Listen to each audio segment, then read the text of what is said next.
listen, we'll kick off. So welcome everyone. Thanks for joining. It's really nice to see you. So my name's Ian. I run Agency Hackers, and we thought we'd do this.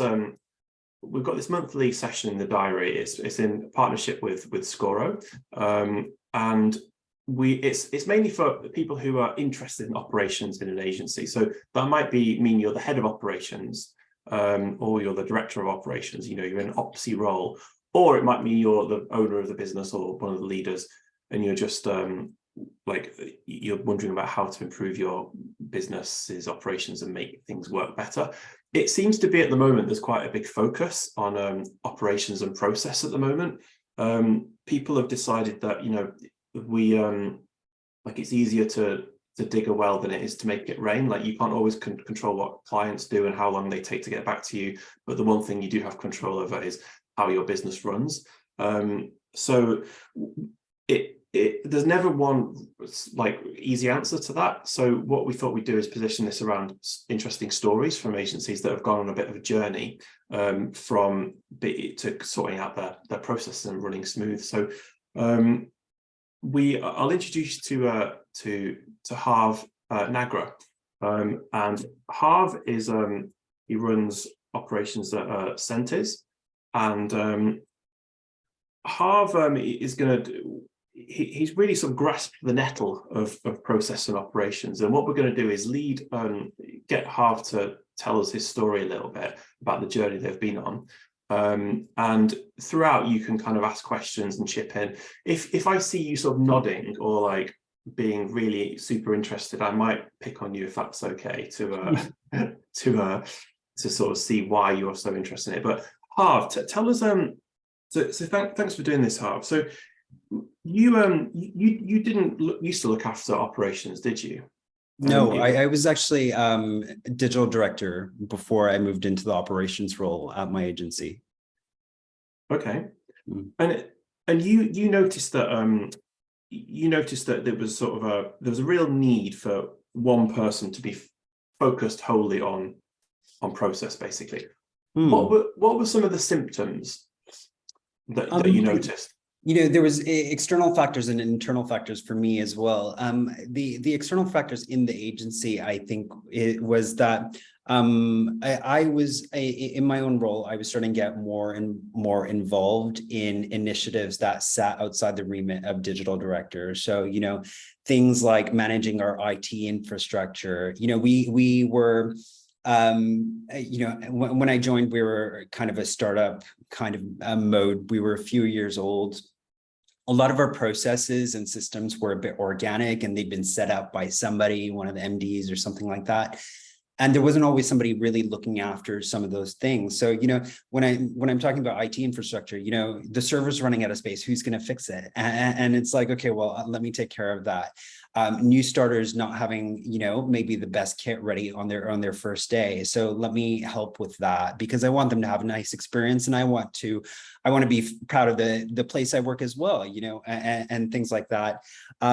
We had rolled out a previous PSA platform, and so I worked with our finance director, who I believe is on the call as well today, in implementing that. So there was that, but despite that platform being in place, there were still challenges. There was outside of the digital team, which I managed, you know, there was inconsistencies with quoting. We had templates for my team, but I always found it a bit painful to see that other people were duplicating quotes that were for other clients, or when new starters started on their teams that were outside of the digital team, it's like you learned a process and an approach based on who you sat next to on your first day. So there's things like that. Despite that kind of PSA platform we'd rolled out, which was transformative for our agency, reporting was still a major issue as well. You know, when you tried to generate reports via that platform, it would churn, and then it would crash. So that was always very embarrassing for me, who had you know, helped implement this process, and it helped with a lot of things, but the reporting element still wasn't there. You still had to hope it wasn't going to crash, and hope it would spit out a spreadsheet, and then end up doing a lot of analysis offline. So those were some of the challenges. And when I said internally, I was also recognizing that, you know, when I'm good at this stuff. It wasn't the main part of my role. You know, I was meant to be digital director, but I'm good at this. I'm passionate. I feel excited when I'm working on this kind of stuff. The imposter takes a backseat when I'm working on these kinds of things. So that's where I started building a case for it, yeah, starting suggesting it to my bosses. So some of those things that Harv has just talked about, the kind of inconsistency, the like in how they were quoting, how the way they were working. Does anyone else just before we get into this, does anybody else recognize those challenges, like people not being quite on the same page? Yeah. Yeah. What about the challenge of like people sort of picking up like how to do things, or briefing from, you know, the last person they spoke to, and you almost get these introduced errors as it sort of passes on through the chain. Does anyone sort of experience that problem in an agency? Yeah, quite a few nods. How was this, Harv? How was this sort of so you're observing this, and like how is this affecting SAENTYS? How's this affecting the business? How was it affecting us? Yeah, how was it? Yeah, I think, you know, from my view, I would kind of cringe at it, because it's like you're inheriting, I call it inheriting a legacy of discounts and client specific, you know, quotes that people would have created. So it was just a bit, it caused me, you know, being a process driven person, anxiety in the fact that that quote that you just duplicated might have had a discount on it, or that client might have had a certain scope. So using that as the starting point is a really bad idea. And then on top of that, reporting wise, not having that live visibility on data and analytics, it meant that making decisions were still very much, you know, they weren't data driven decisions. They were instinctual, which is really dangerous. You don't know what you know, when you don't know what you don't know, there's a huge risk. You could be running out of money. You could be, you know, vastly over servicing your projects. But if you're not able to track that's very concerning. And do you feel like, because one thing when you're in an operations role, or when you're interested in operations, does it sometimes feel like you're a bit of a lonely voice, that you're sort of the only one, like because nothing's broken, is it? But it's just not what it could be. Sometimes, yeah, it does sometimes feel like that. I think at our agency now, we've recognized the value, thankfully, and over the years, we've seen the maturity that having a person responsible for operations there means. It means you run a tighter ship. Everyone knows what they're doing most of the time, and they know where to look. So I think we've kind of overcome that. There are still times when, you know, myself or our finance director do have to kind of feel like we're the bad guys sometimes, you know, reminding people of certain things. But overall, I think we're past that. Anyone else feel like the bad cop sometimes?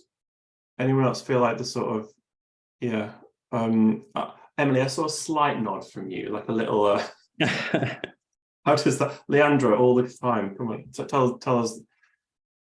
Do you want to unmute Leandra and tell us your perspective?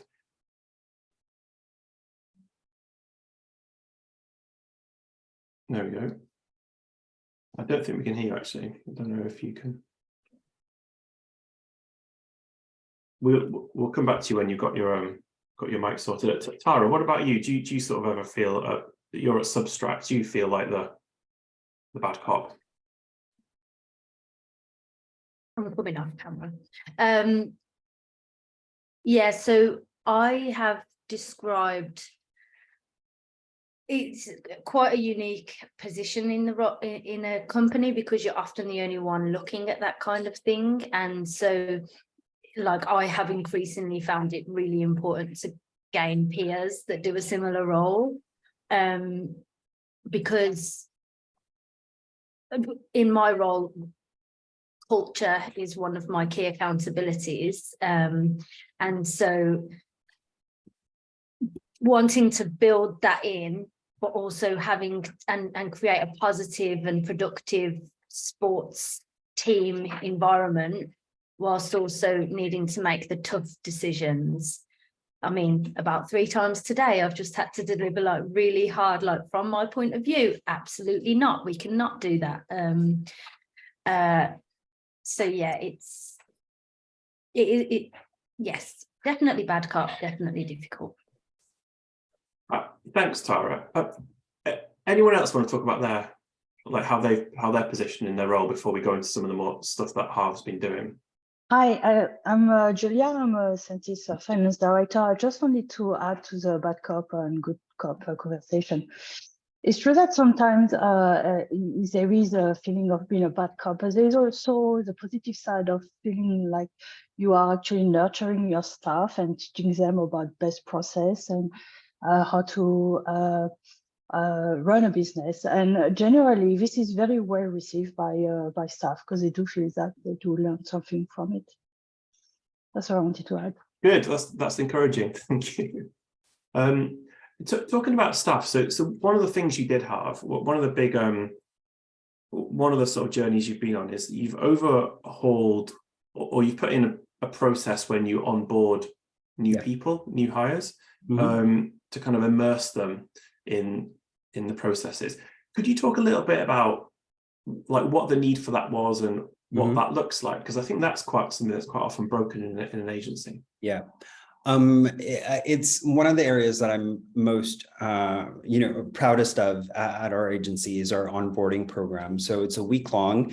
New starters come in, they've got their tech set up and they're sent to our handbook, to their dedicated onboarding page, which has an itinerary for the week. And it's everything's time blocked. They've got some things to read, quite a few videos to watch. So, I'll take you through it really quickly. A day might include reading about our vision and values, our processes, our key teams and key people, and also the kinds of work that we do and the kinds of projects we do and how we do it. So that might be day one.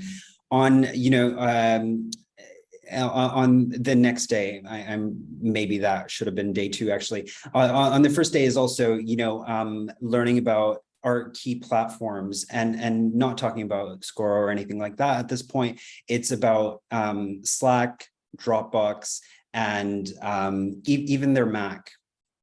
And how that's used. So, they might have used Slack before, they might have used Dropbox before, but we still want you to watch this very short video to show you how we use Slack and how we use Dropbox at our agency to make sure that you're using it properly. And with regards to the Mac, not to be pedantic, hopefully you may have used one before, but we don't want anyone to be there, who might not have used one in the past, spending all day dragging Windows out of the way to get to their desktop. I've seen that happen, and it makes me feel bad, and I want people to feel empowered and also to have a common baseline and understanding in the technology we use, right? So there's a minimum standard that we want everyone to be able to work to. So that's another thing that they do. And then we have also 2 days of Scoro training. So that's for producers or client services people. The 2 days, they're kind of run in a similar way. In the mornings, there's a 2-hour video they need to watch. It's basically a 4-hour training video that's been split into 2. And during that 2 hours, we say, don't take any notes, just plug in your headphones, turn off Slack. We don't want you to have any distractions. And we just want you to observe and learn and how a project moves through the system and aligns with the way we work. So they will watch that in the morning, then they'll go for lunch. In the afternoon, have a quick catch up with them to answer any questions. But then I prepared kind of what I call the practice cases in the afternoon. So the first part of day one's practice cases are going into the key screens of Scoro and configuring them so that your page, when it loads, is going to have the correct reports and the correct views and everything like that. So you're getting started, not feeling lost, and you've got an orientation as well as setting up the views. After they've set that up, the rest of that afternoon is we built a case of a hypothetical quote that they need to build using the templates we have. And there's kind of various variables, or the client wants you to add this, remove this, that's complicated, so you need to do this, things like that. And then they need to build that quote, they need to submit it for review. And once that's signed off, they need to turn it into a project. So that's kind of day one. Day two, similar, but in the afternoon, they'll be raising their invoices, scheduling their invoices, creating purchase orders, closing their project, marking tasks as complete, and so on. So by the end of those 2 days, they've fully understood how the project goes through the system, but also had an opportunity to practice. And I will wrap it up in a moment, but the other thing that we've done, I think that's worked really well, is in our agency handbook, I've created a page called, it's the Scoro Learn by Watching page. So I think right now we're up to like 60 bite-sized videos that, I've recorded on literally every, and it's set up in the kind of process the work would flow through Scoro as well, from every little thing they would need to do in Scoro, creating a quote using a template, converting currency, turning into a project, turning into tasks, purchase orders, blah, blah, blah, everything. So what we say to users during that first week, including for those practice cases before I send them off and ask them to work on it, is that you never need to base it on your memory. In fact, I insist that you don't rely on your memory. Please, you don't need to ask your neighbor that you're sitting next to how to do that, because I don't want you to know their shortcuts or bad habits. You need to come back to this page, whether it's your first time or your 10th time doing something, until it becomes second nature to you. You need to have this page open. Every time you're going to do that thing, please watch that tiny video and make sure you do it the right way. We have a help channel in Slack as well. But when people ask questions, most of the time it's like, check out that video first, and then, I'll hop on a call and help you if you're still stuck. The result of this is that best practice gets embedded, and there's a single source of truth, and everyone ends up becoming really, really almost like champions of the system, and they know the right way to do it. There's no guesswork. This is fascinating. Could I get a show of hands? How many people would say their job at the moment involves some form of getting people to do things the right way? Like, just put your hand up if you, yeah, like, so. Harv, how did you seem to have created this great onboarding process, this great library of best practice, and don't ask your neighbor, just look in and learn how to do it. How do you get people to stick to that? How do you kind of keep that?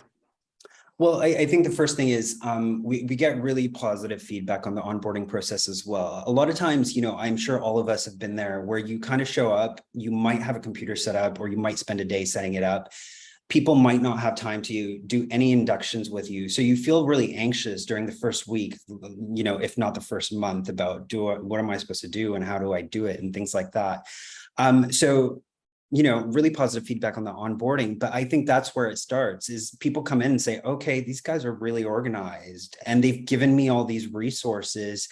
So, I'm going to be off to the races starting week 2. When they start giving me projects, well, I've got a toolkit of resources that I'm going to use. And I think that's why it works so well.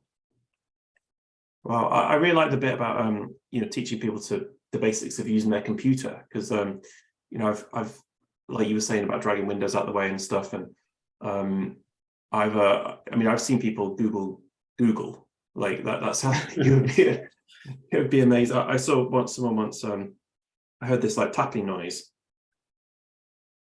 and I looked round, and this person was like moving a window across the screen using the arrow key, and I said, why don't you just you drag it with the mouse? And they were like, well, I'm halfway there now. So like you can't control, you can't always abilities vary. So I think that's really smart. What kind of a change is this? So having people beginning to do this the right, one consistent way. Could you talk about what sort of change that's affected in the business? What things don't happen anymore and what things do happen? Well, first of all, it's that consistency, you know, I was referring to. So when person A and person B create a quote, they're same format, same language. In fact, we've got offices in Switzerland and France. So when you're creating a quote in French or German, Swiss German, they're the same format and the same language. So we make sure all changes are managed everywhere. So consistency, I think, is super key and super, you know, when a client sees that, they would, from, you know, anybody, they would say, okay, that's a SAENTYS quote. So that's really great. On top of that, I think it's just, I think I've lost track of the question. So if you don't mind. It was just really like who, like, what do you sort of see has changed? Like what you are now able to do and as a result of this? Yeah, a standardization of processes. So, you know, where I was saying that when I worked on the digital team, we have we had templates and we were tracking our budgets, but now everyone's doing that and everyone's taking responsibility for their project performance and, you know, their project margins and things like that, and taking responsibility for the monthly processes that we prompt them to do. So there's that kind of consistency that's taking place. Boom. Okay. Yeah. I'm gonna let you guys ask a question in a minute, but first I just want to ask Dan. So Dan is with Dan's with Scoro, and like when someone is looking at one of these tools like Scoro, you know, workflow management solution, people don't wake up in the morning and just decide to tackle this, Dan, do they? Like what typically, like what do they show up with? Yeah, thanks, Ian, and hello, everyone. To be honest, it can vary. As Harv said, then, you know, we have customers who come to us who may have used a PSA, a professional services automation tool before, but not quite found it fit for purpose. But in fact, more frequently, it will be a selection of kind of like random tools or pieces of technology that agencies are using to try and run their business. And maybe that's been okay as the agency has scaled up from a handful of people to get to a certain size. But generally, there's an inflection point that we see when an agency gets 5, 10, 15, 20, 25 people, or even a bit further down the line, where that collection of tools just doesn't work anymore. And what is lacking is visibility across the business as to, you know, which projects are profitable.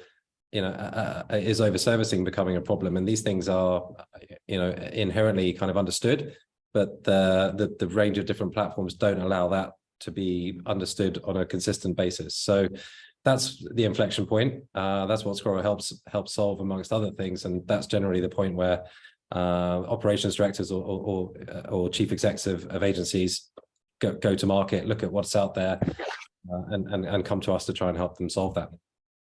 Yeah, thank you. Yeah, it's a really I wonder what some symptoms are of that inflection point, because like it's just like you feel like you're losing money on certain projects, or like you feel like what are some, like how does it feel? How do you know when you're going through that? You know, I can speak about that if you don't mind if I jump in. You know, at our place, it was, you can have those tools that work, and sometimes I think the realization comes a little too late. It would be better if you had the foresight to say, okay, for the next chapter, we need to start planning this now and figure out how we can better do this. And maybe that point to understand is that would be when you have one too many tools and you have to jump through too many platforms to make everything work, you know, it gets a bit complicated. And I think that should be a clue. But where I work, I think we were starting to get to that point where we had ambitious plans, but, you know, people were starting to get a bit frustrated, whether that was the other directors or, you know, colleagues. There was just starting to be a feeling of like the machine taking too much effort, and we're planning on, you know, growth and these great objectives, but this doesn't seem to be running that well. So, you know, it's time to do something different. Cool. Has anyone got any questions or anything they'd like to ask at this point? We're going to go on to talk a bit about like how what the work Harv's done and implementing Scoro, it's improved like management decisions and the ability to make decisions based on actual data rather than spreadsheets and stuff. But before we do that, has anyone got anything they'd like to say or ask or share? I'd like to ask a question. Go, Holly, yeah. So with regards to the transformation that you've had on your operations, Harv, has it fundamentally been around implementing Scoro, or have there been other things that have been fundamental in that transformation?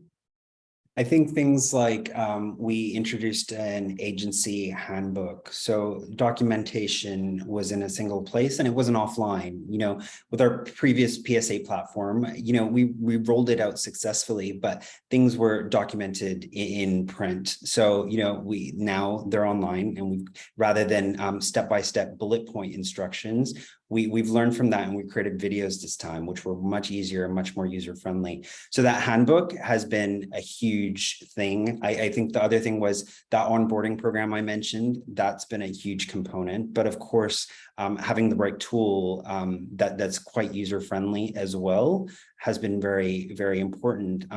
Our previous platform, I don't know if anyone's had the pleasure of working with Traffic Live.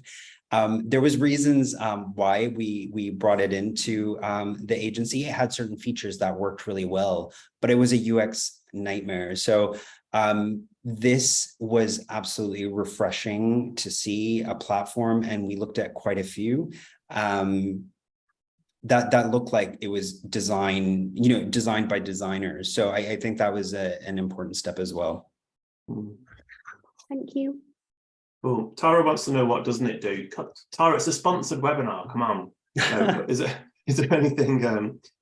Yeah. Is there anything you still do outside of it, or?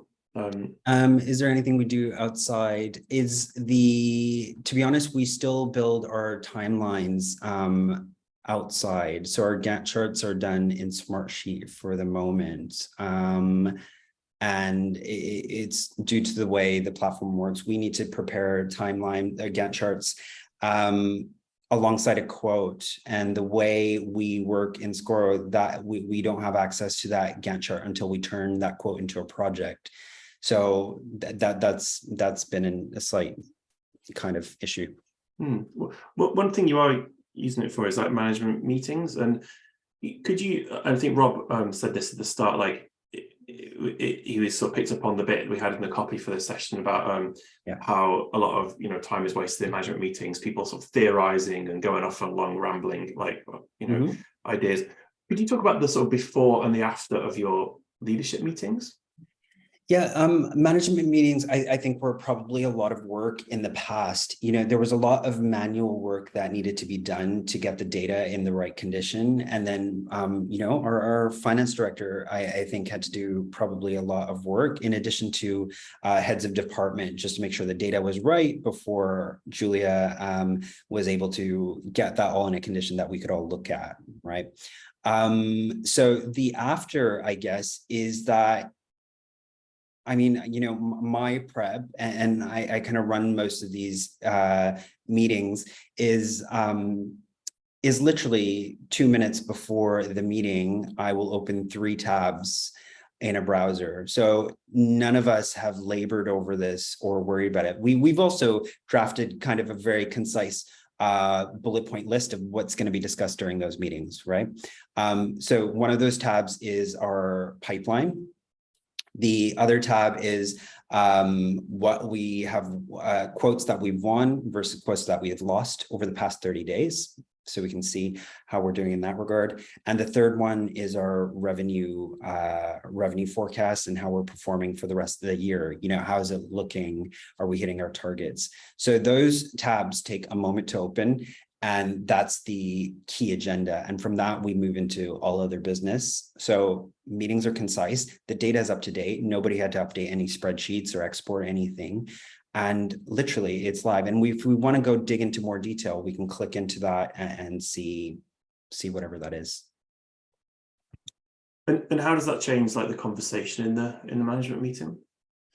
I think, you know, what the word gets tossed out, you know, data driven. And I think we're probably not, we're not fully data driven, but we're very data driven. It makes us not rely on instinct and feeling and optimism or pessimism when we're making decisions. We can actually say like, oh crap, like we're gonna have to do something about sales and marketing because that coming month looks, you know, that doesn't look great, or we're doing really well. So that allows us to make the decisions about resource. Can we afford to hire? Do we need to hire? And things like that. So it allows us to steer the agency rather than react to a lot of things that are happening. Yeah. Anyone have any questions on that? But I want to just pick up, go on to the sort of, yeah, go for it. Sorry, but it's Tarek from Bear Jam. What we've noticed with that, what we are kind of looking for when is the profit margin and when we're doing quotes, because that's very much key to a business, is are we going to make money out of what we're going to do? How do you does the quoting model that you, when you create a quote, does that, you know, is that calculated for you based on, you know, the resources that you're going to use and the costs are you going to use, or do you have to kind of manually or kind of gauge that depending on the producer? No, it will. So there may be differences in the sense that you may quote based on who's going to work on it versus us. You know, we don't do it based on that. We base it on task that's going to be done. But yes, at the bottom of the quote, as you're building it, you'll see the margin that's projected. And, you know, that should be the same case if you're using resource-based quoting as well. That's cool. And are you able to track then through that project, so the producer can go on there and go, oh, you know, bugger, we've spent too much now, our profit margin's dropped, or you know, if they're having their profit, that they should be hopefully having a regular profit project status meeting to say, right, okay, this has gone wrong. Does that automatically calculate for them, and how does that work? You've got a table in your project that shows you what you quoted versus what you're burning, whether that's time or whether that is external supplier purchases and things like that. So you'll be able to gauge how you're doing in terms of what you quoted versus the actuals. I don't think you get and Dan may be able to correct me, but I don't think you get a final answer on the margin until you close the project. So you see how you're burning, but not the margin until everything is done. I could be wrong, but that's my feeling. Cool. And then just another question, just with integration, obviously we have a lot of software that's probably cross-platform, and you know, you'll have one that's your finance one, which, you know, we use Xero, for instance. How does that feed into your sort of figures and your invoicing? You talk about like you can raise invoices on there. We've noticed with we've got a different platform that we can't necessarily integrate because we want it to hit as many cost of sale, you know, nominals. You know, we have people that are freelancers, we have people that are made. How does that work? And, you know, do you have to do a manual reconciliation between the two, or is there like a seamless integration between them? Julia is the perfect person to speak about that. So I know Julia very well. Julia turned her video on the minute you said reconciliation of Xero. So I've got one word: automation. If you work with Xero and Scoro, you're going to really enjoy how you can, from Scoro, look at the PO and then look at the bill and click on go to Xero, and it takes you to Xero, and you can enter your payment in Xero and then feedback this payment to Scoro as well, so you can see that your bill and invoices are paid directly in Scoro. And same if you're in Xero and you're wondering, you're looking at a bill, you want to pay a supplier, you're looking at your bill and you're like, actually, you know, what's the PO on that and how much do we make? You can click on your bill in Xero, it's going to take you to Scoro, and from there you're going to be able to go to your PO and go to your quote and see how much you made on that before you make your payment, or check if your client paid you before you pay a supplier, because it can happen sometimes. Amazing. Okay, thank you. cool, thanks for that, Tarek. So just I want to talk about the sort of the culture of this transformation, because it is a transformation. You know, you've moved from like spreadsheets and like random PowerPoints on people's desktops towards like a, you know, this one version of the truth in many cases. Like, did you sort of brand that as a transformation? Did you have like sort of posters on the wall, and did you give people sort of badges and stuff, like, or was it sort of softly, like, how did you position this? Because people sometimes can be scared of change. One version of the truth in terms of processes, or what do you? You've got sort of one, like the one right way to do things now, whereas before it was maybe up to you. Like, Yeah. How did you do this without?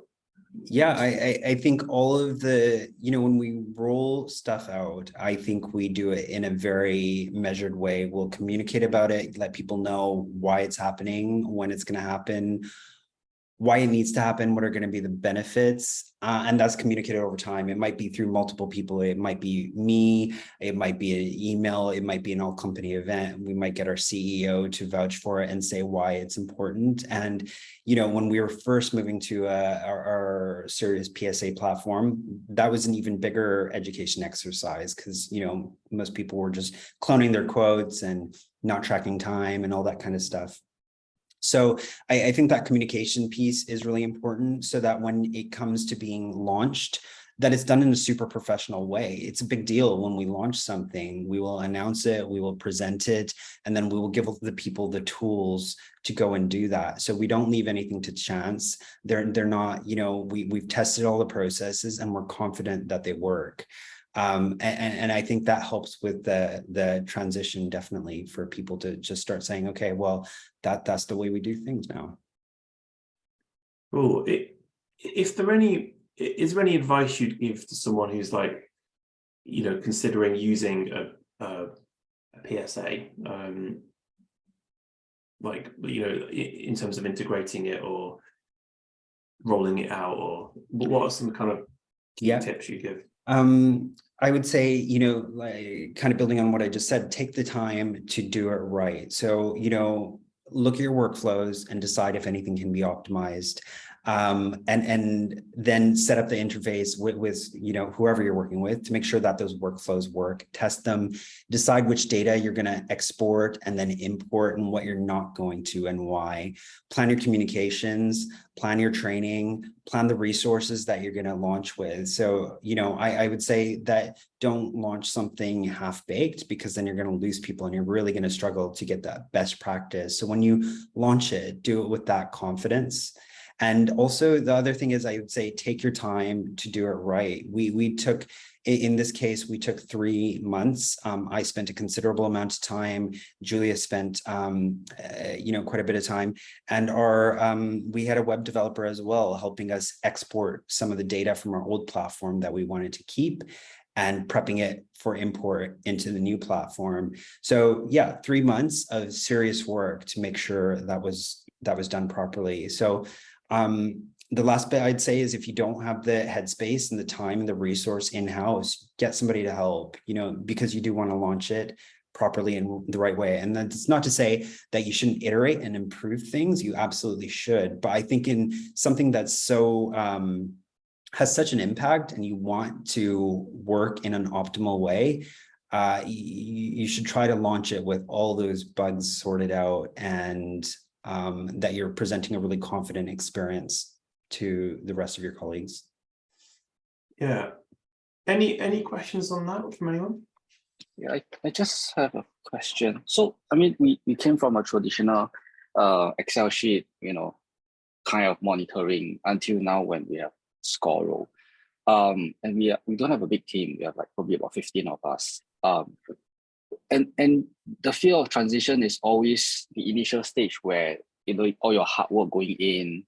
But my biggest question is, once things settle down, typically how much man hours is addition? I mean, in addition to their normal day work, do you think they'll spend in operations, procedures, getting the things properly, documented and accounted for?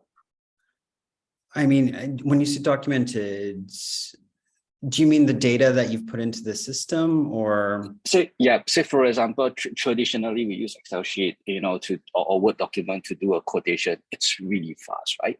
But now with the processes coming in and reporting coming in, getting the quotes into from pending all the way to approved, we're awaiting PO.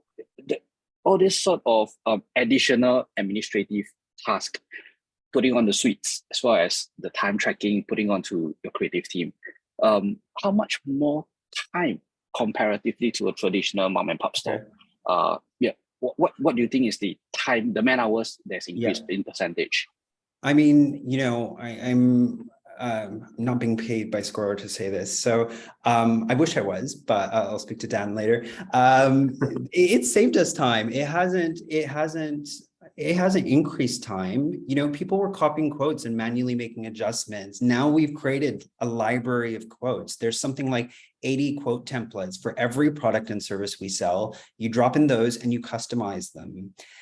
So that saved people time and guesswork. And maybe 6 years ago, we didn't do purchase orders, but people understand why they need to be done now. And otherwise we don't see profit properly. So I wouldn't say that it has added to people's workload. I would like to think it's made their lives easier because it's on one platform and it's kind of logical. They learn how to, I feel like, if people were to move on from our agency, they would say that they've had kind of a good education on a really great way to run projects or project finances, whatever.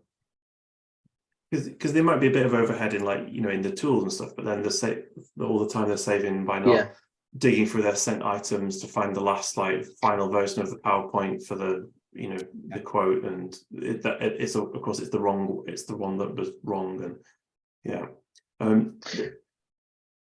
I have a question. Go, Daniel. Yeah. So well, I have several questions, but when you were mostly talking about rolling out for the beginning part of the quoting process. What about on the project management side? Did you also have to revamp that a little bit for everybody, or was it mostly for finances and quoting? I feel like it's had the biggest impact on the financial aspects of the project, from quoting to monitoring your budgets and invoicing and that kind of thing. The actual day-to-day project management, that I personally don't think it's had as much of an impact there. That we've got a separate methodology on that, and it's much more organic. There's you might need to create presentations, strategy, branding, and all those kinds of things. So, you could use this for more conventional project management as well, but we use it more to, and in our projects, don't get me wrong, we have all those stages and we have all the tasks that go into creating a strategy piece or doing branding or creating a brochure or whatever. But I wouldn't say the project managers are looking at it as, like you might use in Asana to say, okay, I need to go get this content from this person, that kind of thing. Gotcha. So it's not used. You guys don't use Scoro for that, for task management? We not in the way I'm referring to. So it's kind of those tasks that go into creating that work in a way, I see. But not in that granular project management. Oh, the client sent me this, so I'm going to create a task for it. You could use it for that, but we're not using it for that. Gotcha. And so for the day-to-day operations, actual assignment, resource allocation, simple tasks, do you use another system and you use Scoro your methodology in Scoro, it's less granular? Well, when we're doing resourcing, we do use Scoro, and we do resource based on those things that we had quoted for that turn into tasks in the project. Those are still relevant. They just don't say, oh, the client sent me this, I need to do this. It doesn't get into that. So that kind of detail is offline and might be done in Slack or meetings and briefings. I see. But we use it to resource all the stuff that we had put in the project. I see. So you still have people keep track against the task in Scoro, but it's not as granular. Like, hey, you have this month. I see. Exactly. Yeah. Okay. Cool. Interesting. Yeah. Ooh, and of course, the way we've implemented it, it's not meant to be the best way. I'm sure there's other agencies that do that granular tracking. It's the way you decide how you want to set the system up that works for you. Yeah. Oh, sorry. Oh, just one more question. So since it's not very granular, how do you set up your automation? And this is getting into the weeds, but how do you set up your automations when somebody's done it and work needs to be checked, or someone else has another task? Do you use statuses, or do you use like other like separate tasks usually? That's where I'm referring to. That kind of project management we do offline. It might be Slack. I see. When the designer completes that module of work that's in their schedule, they will ping their client services person or their producer and say, hey, I've done this. Do you want to look it over? And if it's good, Gotcha. they send it on and that kind of thing. So that's Gotcha. And so but the project manager handles all that as it happens. Yeah. And it updates the system, the Gantt chart, and yeah, exactly. tasks. I see. Okay, cool. Interesting. Yeah. Well, thanks, Daniel. Emily, and Tarek, you have the air of someone who wants to ask a question, but I'm going to go to Emily and then we'll come to you. No, that Daniel's follow-up actually answered what I was looking for. So I was just kind of curious where the PMing happens, if not in Scoro. Cool, good. Tarek, what about you? So mine's going back to sort of, you know, how you said about you put your tasks in, which we kind of do at the moment. But in terms of your staff allocation, your resource allocation, do you track like cost per head? Does that go into that? And you can kind of then, for the person that you're going to work for, obviously Julia will probably know about how long it takes to do a cost per head, per person, per employee. And it's very much, you know, does that go in? Can you then say this person might do one task, but then might do a different task, and therefore rates will be higher? Or is there anything behind the back end with that? So the way we quote is based on tasks to produce a certain thing, a deliverable or a strategy piece or something like that. And so like I was saying earlier, we don't quote it on necessarily on who the individual is, because often when we're at the quoting stage, we don't know which designer or which strategist is going to work on something. So it's just based on task and the value, you know, the time we think it's going to take to do that. And then when it comes down to actual project margin at the end, that will be impacted. If you ended up getting all the directors to do something that, you know, what wasn't meant to be them, then obviously your margin is going to be impacted considerably on that project versus having somebody at the you know, the level that we would have anticipated when creating that quote. And does your timesheets, is that all included in Scoro as well? So does everyone do their timesheets through that system? And yeah, and exactly and everything. And do you have like a lot of reports that you can pull out? That you've talked about 3 that you use basically on the management report, you know, when you sit down, can you pull all those different types and find out what the efficiency rates are and everything like that? Utilization, if you use the Gantt charts to plan your project and assign who you intend to work on, you can look at forecasts going forward about what your utilization is going to be in a month or whatever. And yes, you can pull reports on, you know, what people have been doing and get really granular. Cool. Okay. Thank you. I just wanted to add, I think from memory, the way the quotes are set up in terms of labor cost, we set up an average labor cost. But when an actual person does the work, the cost is adjusted because we have given average labor cost per person as well. So when we quote, it's just an average, but when it's actual time entered, it takes their hourly rate. Yeah. Oh, amazing. Thanks, Julia.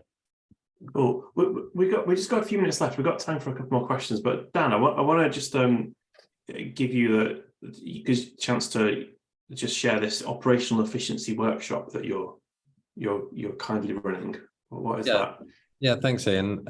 Yeah, I mean, it's great to hear the interest in how Scoro works and the kind of nuts and bolts behind that. And one thing we're offering agency hackers members or friends, which I believe everyone on this call is an operational efficiency workshop. And this is designed to be an exclusive 1 hour one-to-one session between one of our consultants. And bear in mind, you know, we've worked with hundreds of agencies. So the idea is that we'll look at best practices in terms of, you know, how agencies can improve operational efficiency. So we look at your current goals and challenges, map out current workflows, And then the idea that the outcomes from this workshop would be you'll leave with an understanding of the key areas that you could improve, optimize, and then also some specific recommendations based on aggregated data from other customers that we've had, what improvements they've made in particular areas of their business. So obviously we can talk a bit about the technology and how the product works if you're interested in that, but this is designed to be more of a high level, where are you now as an organization? Where could you potentially get to in terms of operational efficiency? And what are the key things to get you started? So it's kind of a no frills offer, but hopefully it will add some value. And if you are interested, obviously, in learning a bit more about the software, then we can do that too. But yeah, this is open to everyone on this call. Cool. And we'll send an email out about that afterwards to the attendees. Cool. Any final questions on what we've heard? Or I think it's the role of operations director. It's really like, I feel like it's really it's having its moment now, because everyone's focused on profits and making things work better. And it's amazing to hear from what everyone said today, just how much it overlaps into culture and change and leading. Like, I think people don't often understand that. They might look at your role as operations director or head of ops or something and think you're just about like technology, and technology is important, but you're in much more of a change and leadership role than people would give you credit for, I think. So if you are in this role, then congratulations. Any final thoughts from anyone, or any questions from anyone that we haven't covered? So I have one question. So maybe Dan can answer.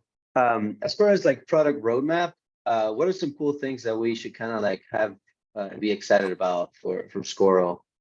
I know that we get the monthly emails of the new releases and the stuff that they're working on.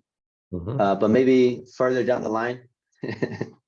Yeah, it's a good question actually, and I'm actually in Tallinn in Estonia today, and at our we're headquartered in London, but this is where we were founded.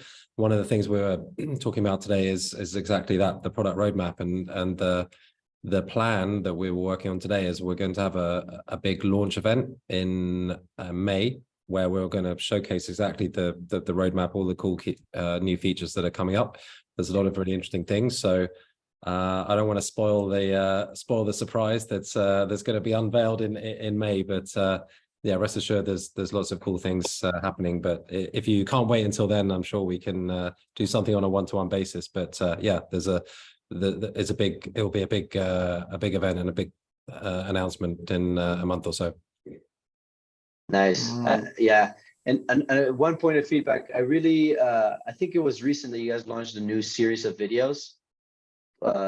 Those were really good. They were really good. I remember we were searching for new software. The videos,